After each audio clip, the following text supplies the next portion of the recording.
स्वागत है आपका कैरियर प्लस कोचिंग के ऑनलाइन प्लेटफॉर्म पे। आज हम लोग जो शिक्षण कौशल सुपर टेट में 10 नंबर का आना है उससे रिलेटेड 25 अति महत्वपूर्ण क्वेश्चन देखेंगे। तो चलिए शुरुआत करते हैं, बढ़ते हैं आज के क्वेश्चन की तरफ। आज का पहला क्वेश्चन आपसे कह रहा है कि सूक्ष्म शिक्षण यानी माइक्रो टीचिंग की बात कर रहा है ना, के अंतर्गत पुनः योजना के लिए कितना समय निर्धारित किया गया है। तो देखिए 6 चरण है, 5 चरणों में समय को निर्धारित किया गया है। तो उसमें आपसे पूछ रहा है ना कि पुनः योजना के लिए, तो पुनः योजना के लिए 12 मिनट निर्धारित किए गए हैं। कितने मिनट निर्धारित किए गए हैं? 12 मिनट। इसमें देखिए 36 मिनट का कुल सूक्ष्म शिक्षण होता है। इसमें 6 मिनट आपको देते हैं प्रतिपुष्टि के लिए, पहले 6 मिनट देते हैं शिक्षण के लिए, फिर 6 मिनट प्रतिपुष्टि के लिए, फिर योजना के लिए यानी पुनः योजना के लिए 12 मिनट दिया जाता है। ठीक, उसके बाद फिर पुनः शिक्षण और फिर पुनः प्रतिपुष्टि। तो कुल मिला के 5 चरण में होता है। ठीक, तो इसमें देखिए शिक्षण के लिए 6 मिनट, फिर प्रतिपुष्टि के लिए 6 मिनट, फिर पुनः योजना के लिए 12 मिनट, फिर पुनः शिक्षण के लिए 6 मिनट और उसके बाद उसके मिला के फिर पुनः प्रतिपुष्टि के लिए फिर 6 मिनट। तो कुल मिला के 36 मिनट का होता है। तो पुनः योजना के लिए विकल्प कौन सा सही हो रहा है? बी विकल्प 12 मिनट, ध्यान रखेंगे। फिर दूसरा क्वेश्चन आपसे कह रहा है कि शिक्षण के सह संबंध का सिद्धांत क्या दर्शाता है, यानी शिक्षण का सह संबंध सिद्धांत क्या दर्शाता है? छात्रों को आपस में बातचीत करने देना, एक विषय को दूसरे विषय के ज्ञान से जोड़कर पढ़ाना, कक्षा में केवल चुनिंदा बच्चों पर ध्यान देना या पाठ को बहुत तेजी से पढ़ाना। तो कौन सा विकल्प हो रहा है आपका? सही हो रहा है इसमें एक विषय को दूसरे विषय के ज्ञान से जोड़कर पढ़ाना, इसी को सह संबंध का सिद्धांत बोलते हैं। ठीक, मतलब ये हुआ कि जैसे आप मान लीजिए भूगोल पढ़ा रहे हैं, इतिहास पढ़ा रहे हैं, या तो इतिहास में आपको भूगोल के संदर्भ में यदि कोई टॉपिक या कोई विषय वस्तु मिलती है तो उसको आप भूगोल के साथ जोड़ के पढ़ाएंगे। ठीक, तो कौन सा विकल्प सही होगा? एक विषय को दूसरे विषय के ज्ञान से जोड़कर पढ़ाना। ठीक है, विकल्प बी सही हो रहा है। फिर अगला क्वेश्चन आपसे कह रहा है किंडरगार्टन शिक्षण पद्धति के जनक कौन है? Maria Montessori, John Dewey, Friedrich Froebel, W H. Kilpatrick. तो किंडरगार्टन किसकी है? फ्रावेल जी की है। किंडरगार्टन यानी बच्चों का बगीचा, इसको क्या बोलेंगे?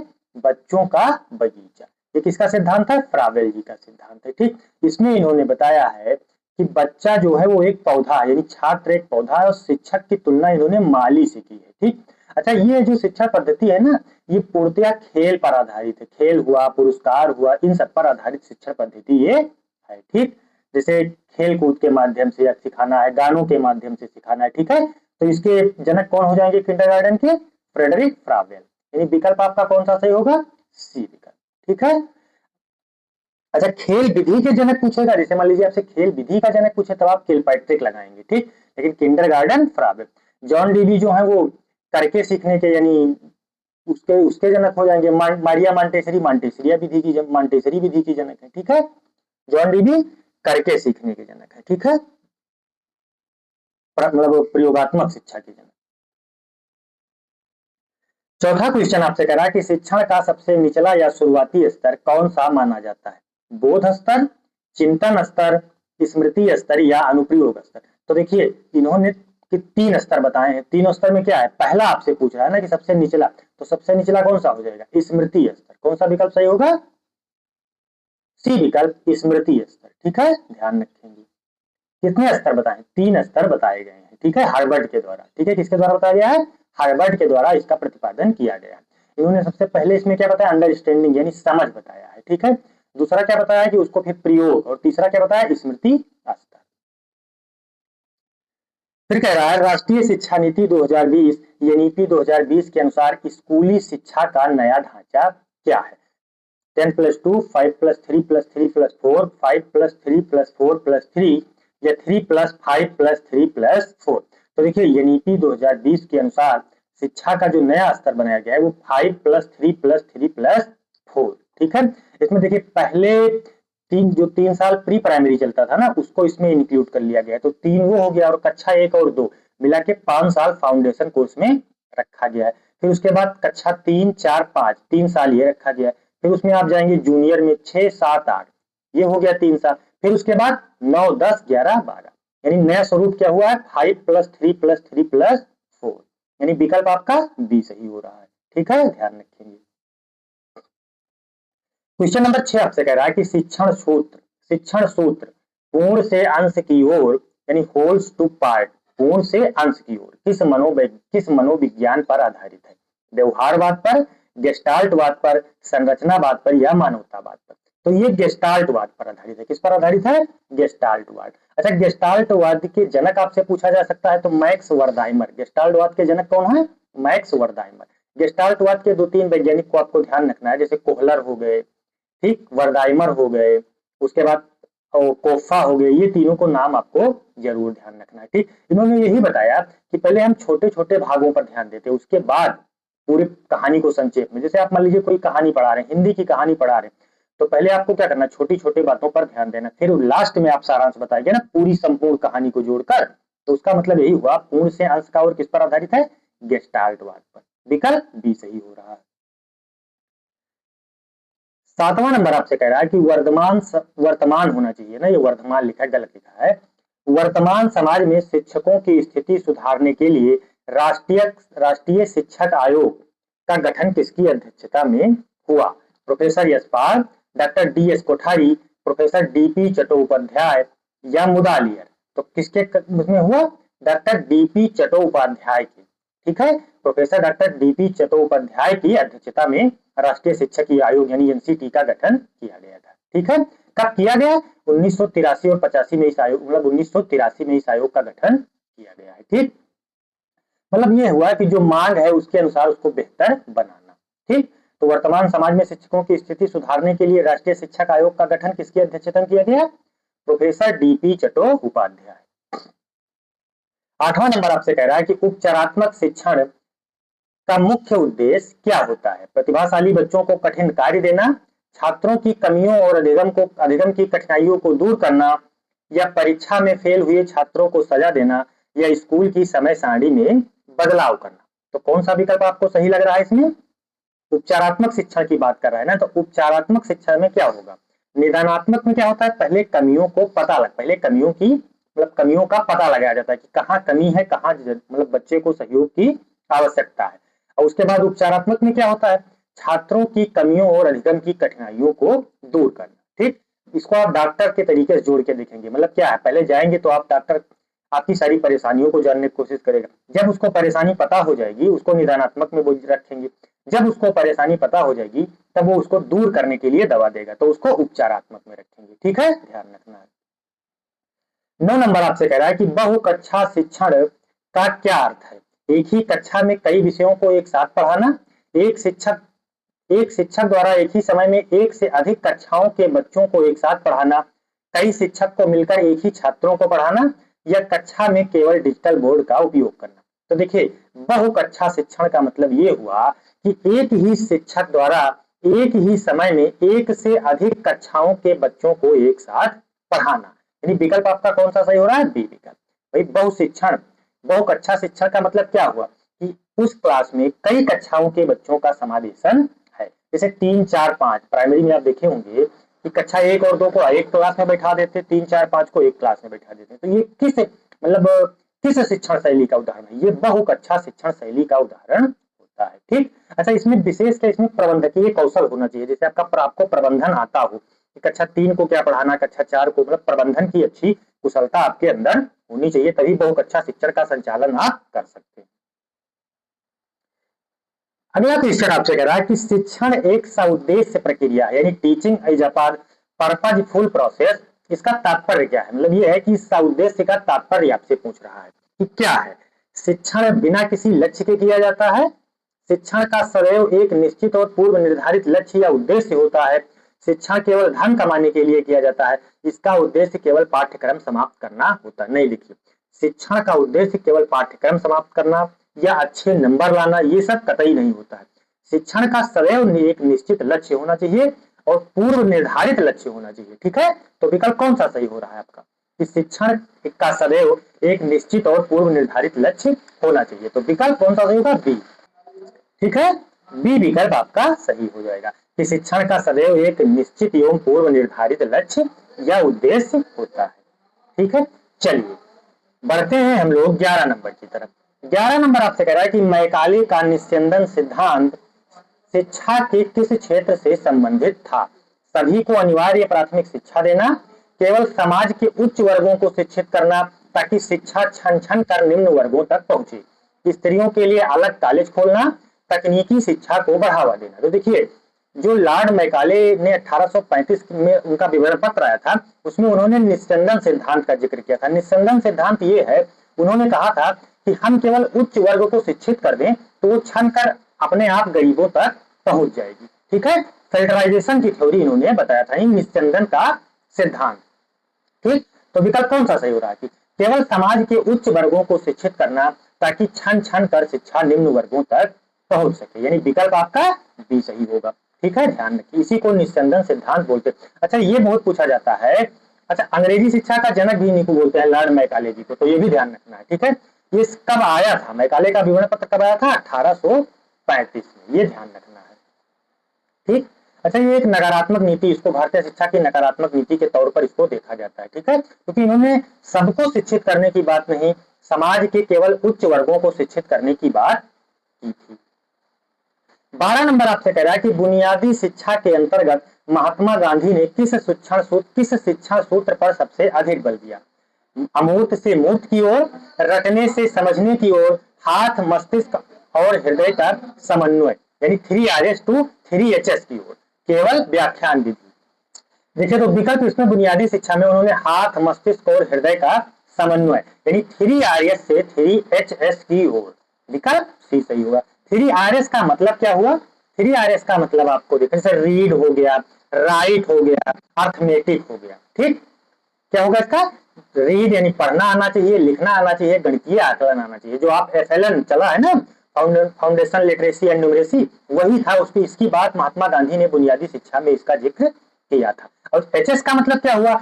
हेड, हार्ट और हैंड, यानी हाथ मस्तिष्क और हृदय का समन्वय होना चाहिए। ठीक है, अच्छा, इन्होंने हस्तशिल्प की बात बुनियादी शिक्षा में, इन्होंने सबसे ज्यादा फोकस हस्तशिल्प पर किया था। हस्तशिल्प हुआ, नैतिक विकास हुआ, शारीरिक विकास हुआ, इन सब पर गांधी जी ने अच्छे से फोकस किया था। ठीक है, चलिए बढ़ते हैं हम लोग 13 नंबर की तरफ। 13 नंबर आपसे कह रहा है कि शिक्षा के क्षेत्र में अपव्यय का क्या अर्थ है? अपव्यय का क्या अर्थ है आपसे पूछ रहा है। स्कूल की इमारत पर फालतू पैसा खर्च करना, किसी बच्चे को प्राथमिक शिक्षा पूरी किए बिना ही बीच में स्कूल छोड़ देना, शिक्षक को बहुत अधिक वेतन देना, या बहुत सारी कापियां खरीदना। तो देखिए, अपव्यय का मतलब ये, अपव्यय या अवरोधन का मतलब ये हुआ कि किसी बच्चे का प्राथमिक शिक्षा पूरी किए बिना बीच में स्कूल छोड़ देना। ठीक है, तो ये हार्टेक समिति एक बनाई गई थी ना 1929 में, उन्होंने अपव्यय और अवरोधन का मुद्दा उठाया था, अपव्यय और अवरोधन की समस्या को बताया था। तो विकल्प कौन सा सही होगा आपका? कि किसी बच्चे का प्राथमिक शिक्षा पूरी किए बिना ही बीच में स्कूल छोड़ देना, यानी विकल्प बी सही हो रहा है।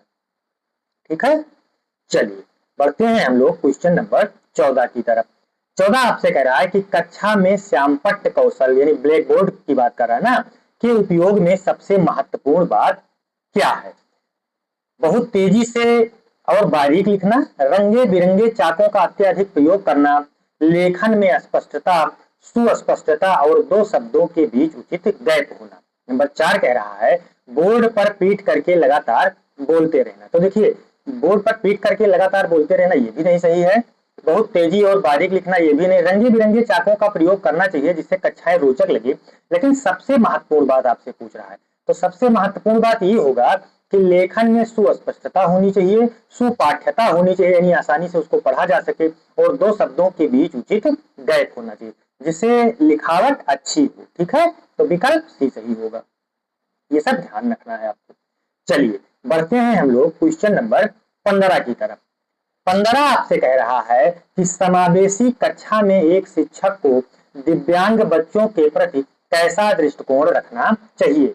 सहानुभूति और दया का भाव रखना चाहिए, उपेक्षा और उन्हें अलग बैठाना चाहिए, समता, सकारात्मकता और उनकी आवश्यकताओं के अनुकूल लचीलापन, उन्हें अनुत्तीर्ण कर देना चाहिए। तो देखिए, समावेशी शिक्षा का मतलब यह हो रहा है कि सबका समावेशन होना चाहिए, यानी समता इक्विटी की बात होनी चाहिए, सकारात्मकता की बात होनी चाहिए और उनकी आवश्यकताओं के अनुकूल लचीलापन। जैसे दिव्यांग बच्चा है तो उसको किस चीज की आवश्यकता है, उसकी आवश्यकताओं की प्रतिपूर्ति कक्षा में होनी चाहिए।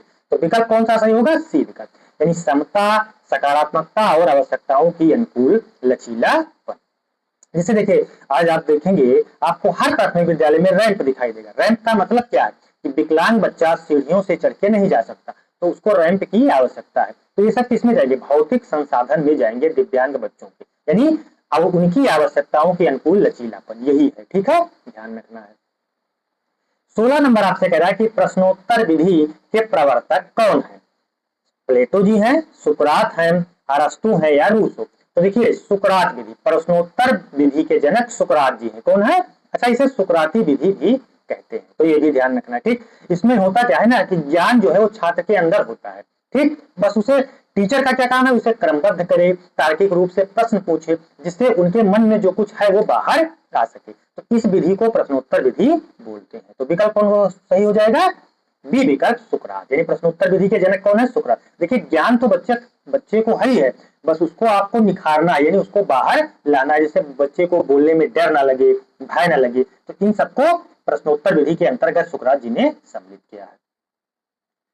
17 नंबर आपसे कह रहा है कि शिक्षण की निगमन विधि की ओर झुकाव किस स्तर के छात्रों के लिए सबसे अधिक उपयुक्त होता है, प्राथमिक स्तर, पूर्व प्राथमिक स्तर, उच्च माध्यमिक स्तर या उच्च या मंद बुद्धि वाले। तो देखिए इसमें आपकी निगमन विधि कह रहा है। निगमन विधि क्या होता है, निगमन विधि में नियम से सूत्र बताया जाता है, यानी सूत्र पहले बता दिया जाता है। क्या होता है, सूत्र पहले बता दिया जाता है, उदाहरण बाद में दिया जाता है।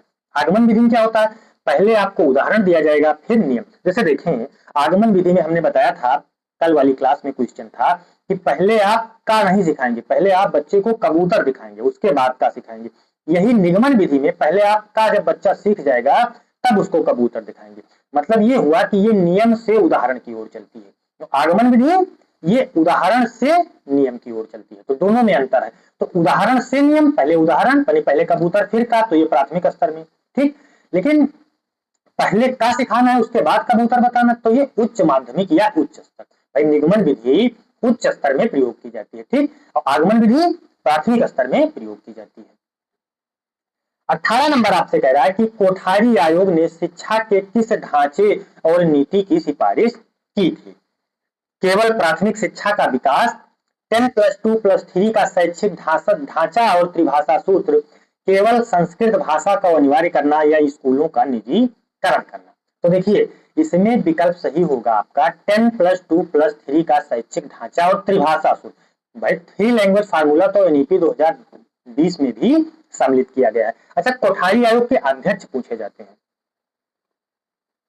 तो कोठारी आयोग के अध्यक्ष का क्या नाम है, दौलत सिंह कोठारी, यानी DS कोठारी। ठीक, अच्छा पहली शिक्षा नीति कब बनी थी, 1968 में। ये सब ध्यान रखना आपको कि पहली शिक्षा नीति कब बनी, 1968 में। ठीक, अब त्रिभाषा, एक मातृभाषा बताई थी इन्होंने, एक हिंदी और एक अंग्रेजी, मतलब मातृभाषा और इंग्लिश ये दो कंपलसरी है, और हिंदी, मातृभाषा और हिंदी ये दो कंपलसरी है। इंग्लिश जैसे इंग्लिश आप ऑप्शनल है, जिस जहाँ के हैं वहां की भाषा ले सकते हैं। तो त्रिभाषा सूत्र आपको बिल्कुल ध्यान रखना है। कोठारी आयोग का गठन कब किया गया, 1964 में। ठीक, इसके अध्यक्ष दौलत सिंह कोठारी। इसकी सिफारिश की 10+2+3 के शैक्षिक ढांचा और त्रिभाषा सूत्र। ये विकल्प आपका बी सही हो रहा है। चलिए बढ़ते हैं हम लोग क्वेश्चन नंबर 19 की तरफ। 19 आपसे कह रहा है कि निम्नलिखित में से कौन सा दृश्य श्रव्य सामग्री का सबसे अच्छा उदाहरण। दृश्य श्रव्य सामग्री मतलब ये हुआ कि जैसे श्यामपट्ट केवल दृश्य है, श्रव्य नहीं है, रेडियो केवल श्रव्य है, ठीक, चार्ट केवल दृश्य है, ग्रामोफोन केवल श्रव्य है, लेकिन आपसे दृश्य श्रव्य जिसको आप आसानी से देखकर सुन सके, तो यानी टेलीविजन आपको दृश्य श्रव्य सामग्री है। टेलीविजन हुआ, वृत्त चित्र हुआ, ये सब दृश्य श्रव्य सामग्री में आ जाएगा। तो विकल्प सी सही हो जाएगा। ठीक है, चलिए बढ़ते हैं हम लोग 20 नंबर की तरफ। 20 नंबर आपसे कह रहा है कि शिक्षण कौशल के अंतर्गत उद्दीपन परिवर्तन कौशल का क्या अर्थ है। कक्षा में लगातार चिल्लाना, छात्रों के ध्यान को आकर्षित बनाए रखने के लिए शिक्षक द्वारा अपने हाव भाव, आवाज के उतार चढ़ाव और गति में बदलाव करना, रोज अपनी पोशाक बदल कर आना, या छात्रों को बार बार कक्षा से बाहर भेजा।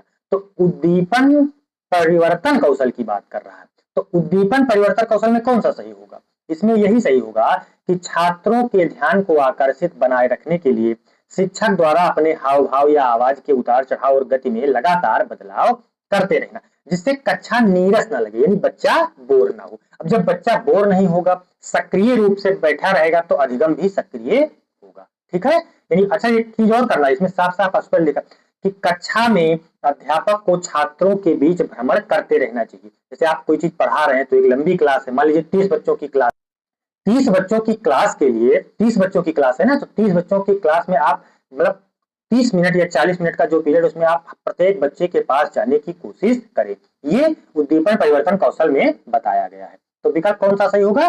बी विकल्प। ठीक है, ध्यान रखें। चलिए बढ़ते हैं हम लोग 21 नंबर की तरफ। 21 नंबर आपसे कह रहा है कि दार्शनिक और सामाजिक पृष्ठभूमि के अंतर्गत प्रकृतिवाद के अनुसार शिक्षा का केंद्र बिंदु क्या होना चाहिए? शिक्षक, पाठ्य पुस्तक, बालक, समाज। तो देखिए बालक होना चाहिए। प्रकृतिवाद ना, प्रकृतिवाद के समर्थक भी आपसे पूछा जा सकता है। तो प्रकृतिवाद के समर्थक कौन है? रूसो जी है। प्रकृतिवाद के समर्थक कौन है? रूसो। अच्छा, ये पूर्णतः बाल केंद्रित शिक्षा के अधीन थी। ठीक है, रूसो का क्या नारा था कि प्रकृति की ओर लौटो। ये भी पूछा जा सकता है, पूछा गया है एक बार, यूपी टेट पूछा गया है कि प्रकृति की ओर लौटो किसका नारा है? तो प्रकृति की ओर लौटो ये रूसो जी का नारा। रूसो किसके समर्थक है? प्रकृतिवाद के समर्थक है। इसलिए आधारित किस पे है? बाल केंद्रित शिक्षा पर आधारित है। तो इसका मुख्य बिंदु यानी मुख्य केंद्र बिंदु का कौन होगा? बालक होगा। ठीक है, चाइल्ड। 22 नंबर आपसे कह रहा है कि सीखने के लिए आकलन किस प्रकार का मूल्यांकन है? योगात्मक मूल्यांकन में आएगा, ये रचनात्मक मूल्यांकन में आएगा, या सत्र अंत मूल्यांकन में आएगा, वाह्य मूल्यांकन में आएगा? तो देखिए सीखने के लिए आकलन रचनात्मक मूल्यांकन में जाएगा। आप इसको कभी भी कर सकते हैं। ठीक, जैसे मान लीजिए आप क्लास में पढ़ा रहे हैं, फिर आपको देखना है कि बच्चे ने क्या जाना, तो आप उस पर क्वेश्चन पुटअप करेंगे। तो ये भी तो एक मूल्यांकन है ना, आकलन है ना। तो इसको क्या बोलेंगे? रचनात्मक या रचनात्मक मूल्यांकन। ठीक है, तो विकल्प कौन सा सही होगा? बी विकल्प, रचनात्मक मूल्यांकन। सीखने के लिए आकलन, अच्छा सीखने का आकलन करेगा तब योगात्मक मूल्यांकन मिलेगा कि क्या सीखा, लेकिन सीखने के लिए आकलन करवाना है, मतलब बच्चा कुछ जान पा रहा है, इसको जानना है, तब आप रचनात्मक मूल्यांकन की श्रेणी में कभी भी इसको कर सकते हैं। चलिए बढ़ते हैं हम लोग 23 नंबर की तरफ। 23 नंबर आपसे कह रहा है कि शिक्षा का अधिकार अधिनियम आरटीआई एक्ट 2009 के तहत प्राथमिक स्तर पर छात्र शिक्षक अनुपात कितना होना चाहिए? प्राथमिक पर पूछ रहा है, यही जूनियर में भी पूछा जा सकता है। 40:1, 35:1, 30:1 या 25:1। तो देखिए प्राथमिक स्तर पर 30:1 यानी 30 शिक्षक पर, प्राथमिक मतलब 1 to 5, 30 शिक्षक पर 30 छात्र पर 1 शिक्षक होना कंपलसरी है। यही मान लीजिए आपसे जूनियर का पूछ ले, तो जूनियर पे 6 to 8 के लिए 35:1। तो ध्यान रखना है 35:1 किसके लिए है? जूनियर के लिए है, और प्राइमरी के लिए पूछेगा तो 30:1। तो ये सब ध्यान रखना है आपको। ठीक है, ये 6 to 8 के लिए है, ठीक, और ये 1 to 5 के लिए। चलिए बढ़ते हैं हम लोग 24 नंबर की तरफ। 24 नंबर आपसे कह रहा है कि मॉन्टेसरी विधि में ज्ञानेंद्रियों के प्रशिक्षण पर सर्वाधिक बल दिया गया है, इसका प्रतिपादन किस देश से थे? यानी इसके जो प्रतिपादन किए थे वो किस देश के निवासी थे? तो देखिए सबसे पहले तो आपको ये जानना है कि मारिया मॉन्टेसरी ने मॉन्टेसरी विधि के जनक कौन है? मैडम मारिया मॉन्टेसरी या डॉक्टर मारिया मॉन्टेसरी। अच्छा, ये एक महिला चिकित्सक थी, मनोवैज्ञानिक चिकित्सक थी। ठीक, तो ये किस देश की थी? ये इटली की थी। कहाँ की थी? इटली के। इन्होंने कहा कि प्राथमिक स्तर पर यानी प्री प्राइमरी में ज्ञानेंद्रियों पर आधारित शिक्षा होनी चाहिए। किस पर आधारित शिक्षा होनी चाहिए? ज्ञानेंद्रियों पर, और लकड़ी के खिलौने होने चाहिए। ये सब बताई गई है। जब आप पढ़ेंगे मॉन्टेसरी विधि तो उसमें आपको स्पष्ट मिलेगा। ठीक है, तो ये मारिया मॉन्टेसरी जी किस देश की निवासी थी? इटली की। ध्यान रखना है। ठीक है, चलिए बढ़ते हैं हम लोग 25 नंबर की तरफ। 25 नंबर आपसे कह रहा है कि शिक्षण के विशिष्ट से सामान्य की ओर सूत्र का प्रयोग मुख्यतः किस विधि में होता है? क्या कह रहा है? विशिष्ट से सामान्य की ओर। ध्यान रखना है, विशिष्ट से सामान्य।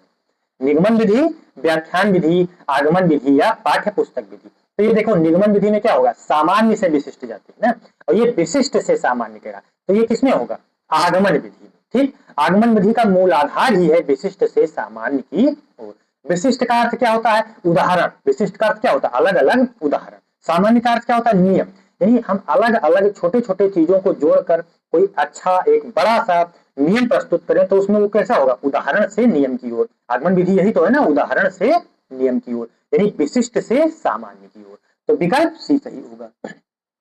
यही निगमन विधि आपसे पूछता है, तो देखिए निगमन विधि में क्या होगा? निगमन विधि में नियम से उदाहरण की ओर जाते हैं, यानी सामान्य से विशिष्ट की ओर। यानी सामान्य, जैसे a प्लस बी का होल स्क्वायर, बच्चे ये आप बता रहे हैं, आप मान लीजिए a प्लस बी का होल स्क्वायर, तो आप उसका फार्मूला बता दिए, उसके बाद उसको आप गुणनखंड करके दिखा रहे हैं, तो वो निगमन विधि है। लेकिन अगर आप उसको पहले गुणनखंड करके बता दे रहे हैं कि ये इस तरीके से जाके ये फार्मूला बना, तो वो किस में जाएगा? आगमन विधि में जाएगा। तो ये ध्यान रखना। व्याख्यान विधि ये बड़े क्लासों में होता है, लेक्चर विधि, ठीक, ये आपको डिग्री कॉलेजों वगैरह में देखना मिलेगा। पाठ्य पुस्तक विधि, सामने आप पाठ्य पुस्तक रखवा के बच्चे से पढ़वा रहे हैं, इसको पाठ्य पुस्तक विधि बोलेंगे। ठीक है, 25 क्वेश्चन थे। बाकी कमेंट में आप लोग जरूर बताएंगे कि क्लासेज आपको कैसी लग रही हैं, और प्लेलिस्ट बनी हुई है, आप जाके सारे वीडियोस देख सकते हैं। और आप लोग चैनल को सब्सक्राइब कर लिया करें, सब्सक्राइब नहीं करते चैनल को सब्सक्राइब और वीडियो को लाइक अवश्य